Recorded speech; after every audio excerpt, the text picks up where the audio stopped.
Hello बच्चों, let's see this question and here this question say which of the following is transformed into a wide variety of furnished goods of higher value। Question आपसे बोल रहा है कि वो कौन सा आपका सेक्टर है या कौन से ऐसा गुड्स हैं जो ट्रांसफॉर्म होती हैं फर्निश्ड गुड्स में और हाई वैल्यू उनकी हो जाती है, यानी कि कौन सा मटेरियल या कौन से सामान को आप आगे जाके कन्वर्ट करते हो और हायर वैल्यू वाले फिनिश गुड्स में कन्वर्ट करते हो। तो देखो, मैन्युफैक्चर्ड गुड्स क्या होती हैं? मैन्युफैक्चर गुड्स तो वो होती हैं जो इंडस्ट्रीज के द्वारा प्रिपेयर होती हैं। तो आपको क्या बोला यहाँ पे? Manufacture goods.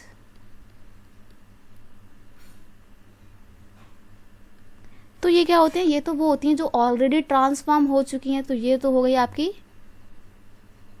Already transformed. लेकिन अब बात आती है कि ये जो मैन्युफैक्चरिंग गुड्स है ये बनी कहाँ से, कैसे बना आपका तैयार माल? तो उसके लिए आपने कुछ कच्चे माल का इस्तेमाल किया होगा, कुछ रॉ मटेरियल का इस्तेमाल किया होगा।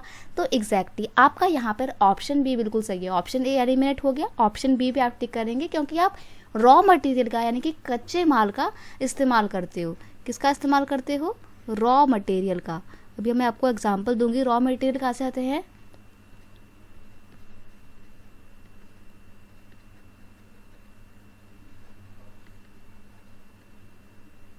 मोस्ट ऑफ रॉ मटेरियल जो होते हैं आपके, वो हमें कहाँ से मिलते हैं? एग्रीकल्चर से मिलते हैं। जैसे कि एग्जाम्पल की अगर हम बात करें तो क्या हो जाएगा आपका एग्जाम्पल?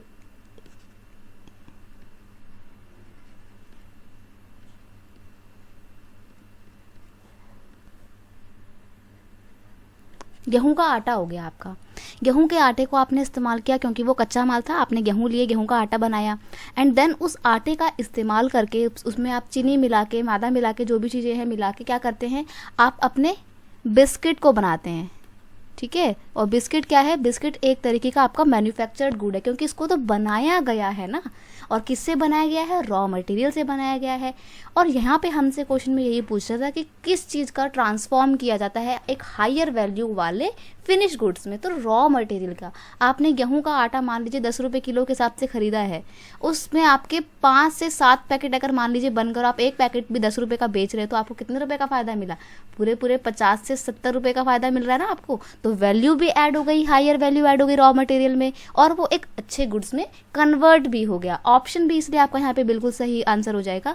और रही बात इंडस्ट्रियल गुड्स की, तो इंडस्ट्रियल गुड्स क्या होता है? इंडस्ट्री में बना हुआ सामान। मैन्युफैक्चरिंग गुड्स होता है मैन्युफैक्चरिंग इंडस्ट्री में बना हुआ सामान। तो दोनों एक ही हैं। ठीक है, कंफ्यूज नहीं होना, दोनों एक ही हैं। आपका ऑप्शन भी बिल्कुल सही आंसर होगा। I hope you understand it well. Best of luck.